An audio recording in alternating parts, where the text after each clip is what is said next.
Hey, everybody. I want to talk a little bit about one of Rebel Health's main tenets and the reason why the company was basically formed and what we're all about. And the reason why I want to do this is because I want to share with you a lot of information about certain industries and whatnot that have basically compelled us to start this company with the main idea of taking control of our own health.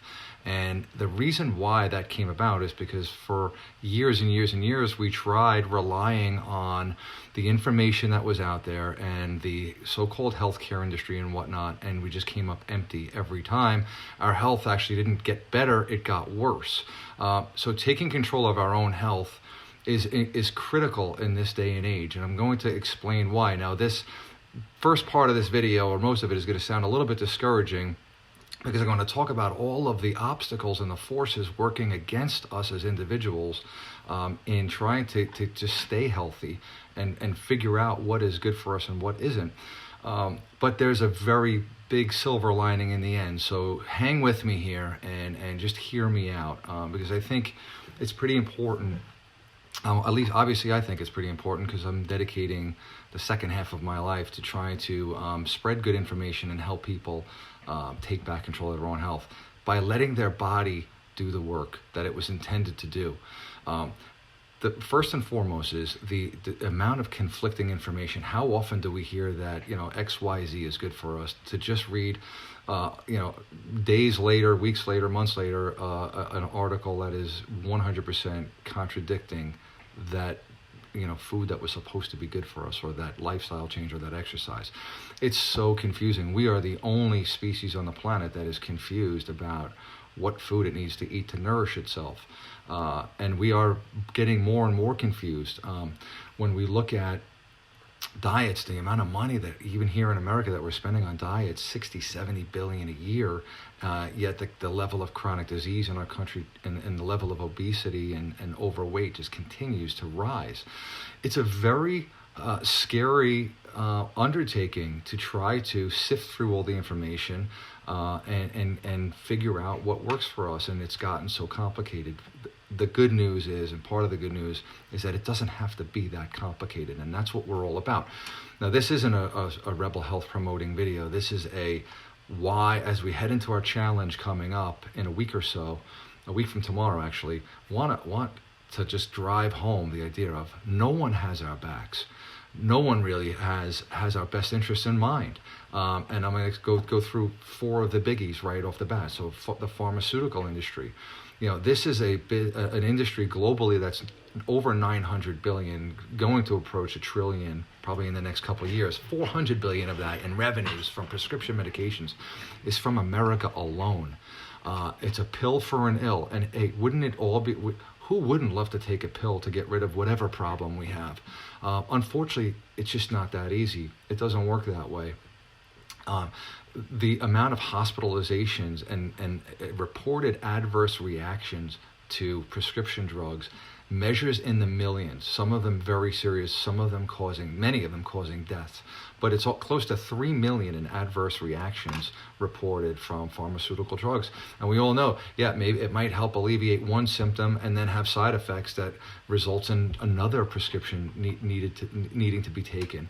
And we can sometimes feel like lab experiments for the doctors who are trying to help us, when in fact, more often than not, our bodies are rejecting these medications, and it's causing damage to our organs and other things. Now, I don't want to come across as like there are medications that are incredibly helpful, that help people live productive lives and sustain them. What I'm talking about is the massive amount of prescriptions, a majority of which are basically trying to treat chronic diseases that are diet and lifestyle caused by diet and lifestyle.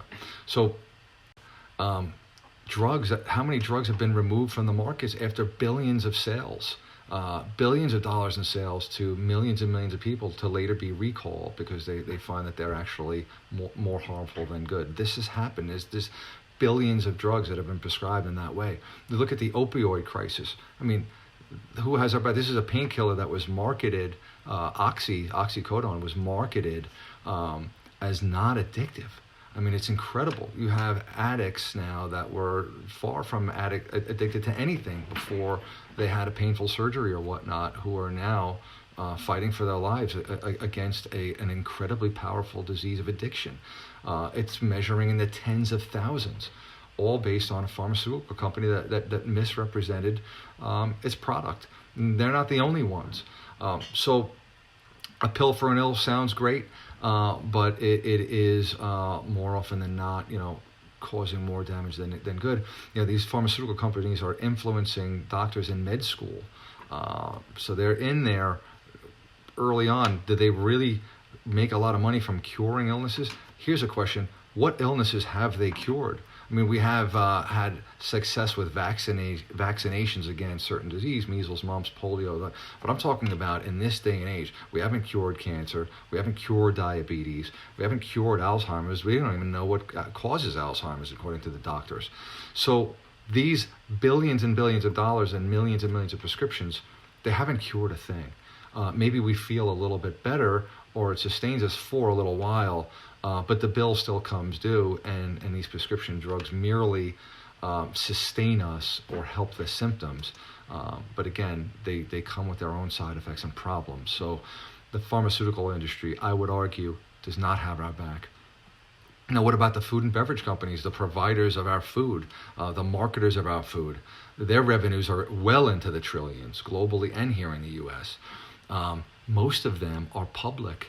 And when you're a public company, you have to show growth and profit. Otherwise, guess what? The shareholders sell your stock and the stock goes down, and these executives get paid in stock. So is that right there an inherent conflict of interest between what's good for you and what's nourishing and what's provided by these companies versus their motive for profits? Now, again, I am not like anti-corporate America, but like these are the facts of the matters. Look at the false advertising. Look at the labeling tricks. Look at the fancy boxes and colors, and look at the marketing to kids of sugar-laden foods. This is what's out there. Anyone who's walked through the supermarket can see that. Natural flavors, good wholesome ingredients. These are terms that are meaningless.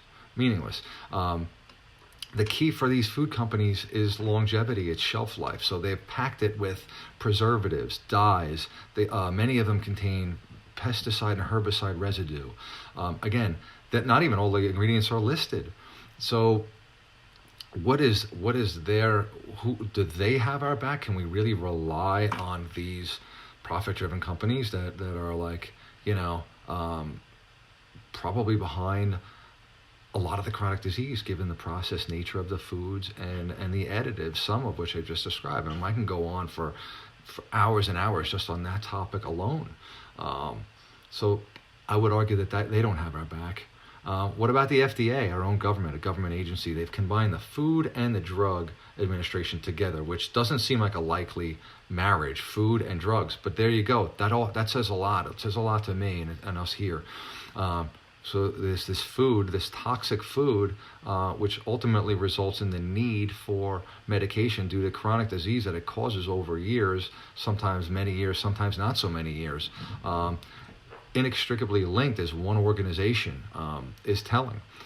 We hear repeatedly about people who hold positions at companies going to work for the government and vice versa.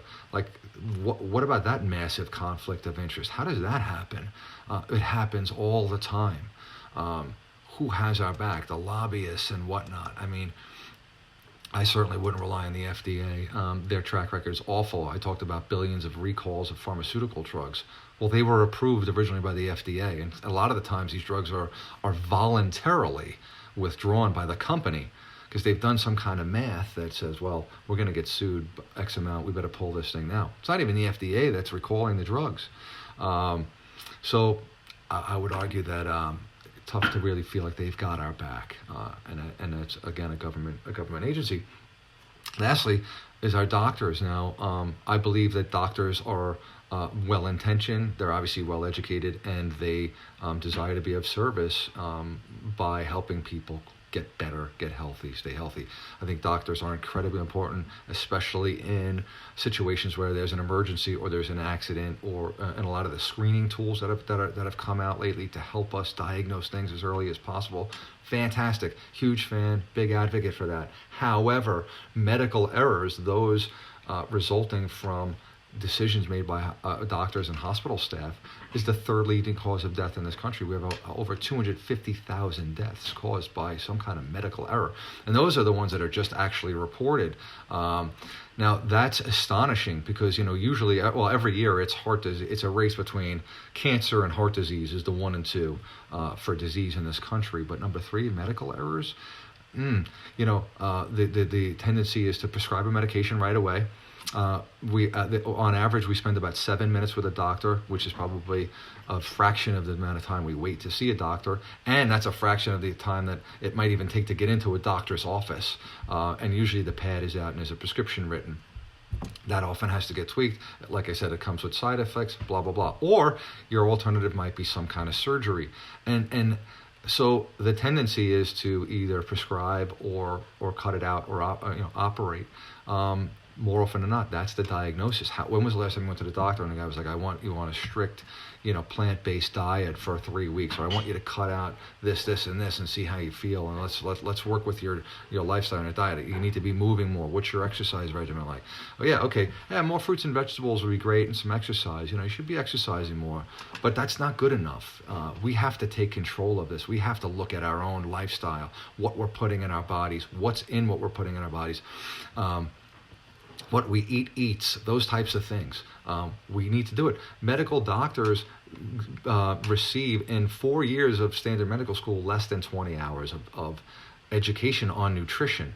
And a lot of that education is about like vitamin deficiencies and stuff like scurvy and Barberry, which aren't even very common anymore. When they pass the first 4 years of school, their education on nutrition is almost nil. So working on a body and not knowing what nourishes it, which is another way of saying how it's going to function and thrive, is incredible, because it's just another example of the reliance on the pharmaceutical industry. We've got a pill for that. We've got a procedure for that. And we're not allowing our own bodies to do what it was designed to do and what it's done for thousands of years before these industries and agencies even existed, and before the food was jacked and chemicalized and made to look pretty so that it could last a long time on the shelf. That doesn't work for us. Again, how do we know that none of this is working? Look at the level of chronic disease. Look at the level of obesity. Look at the disease and diabetes and obesity in our children at ever younger ages.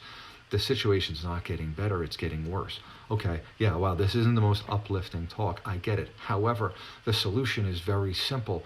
Our body, if given a chance, and if we stay out of the way, and just all we have to do is give it the right food. What is the right food? It's plant-based food, it's fruits, it's vegetables, it's nuts, it's seeds, it's whole grains, right? It's exercise, it's getting fresh air, it's moving our bodies, it's getting good sleep. This is not rocket science. We knew this when we were kids. Everything's been so jacked, it's been made to be confusing, and multi-billion, 100 billion, trillion-dollar industries are just making money. And it's simple: cutting out the garbage and just being true to and devoted to what we're putting in, and taking the time out to understand what it is, where it's coming from, is really all it takes. We can prevent chronic disease, most of it, if not all of it. And if we already have a chronic disease, which most of us do, I just said 6 out of 10 people, 6 out of 10 adults in this country suffer from a chronic disease. 4 out of 10 are suffering from one or more, multiple chronic diseases. And that's scary, and it's very discouraging when we get that wake-up call, right? We try to make changes, and we find it so discouraging, so confusing. That's what Rebel Health's all about, and that's what this upcoming challenge is all about. Not about a challenge. This isn't a Tough Mudder type thing. This is a fun, educational, you create the challenges you want that you find are attainable or reasonable, and just by applying some or all, you will start to see positive changes in your health. So, yes, it's discouraging, but the silver lining is our bodies are so amazing that we withstand all of the crap we put in it, and the stress and everything, and we can still live to on average 72. Imagine if we fed our bodies right and took care of it. 100 would be easy. In my opinion, living to 100 in this day and age is easy. We just have to get out of the way. So whew, I know that was a lot. I'll go take a breath, and this is really meant to be positive, and it's just like relying on these other things, these other people, these companies, these agencies. It just doesn't work. The odds are stacked against us. So we need to kind of toss it out, open our minds, and be willing to try some new things, and just listen to our own inner voices, listen to our bodies. I know it sounds cheesy. We hear it all the time. Oh, listen to your body, but it's true. Our body knows what's good for it and what isn't. We just need to listen more and pay attention. So, all right, guys, that's it for today.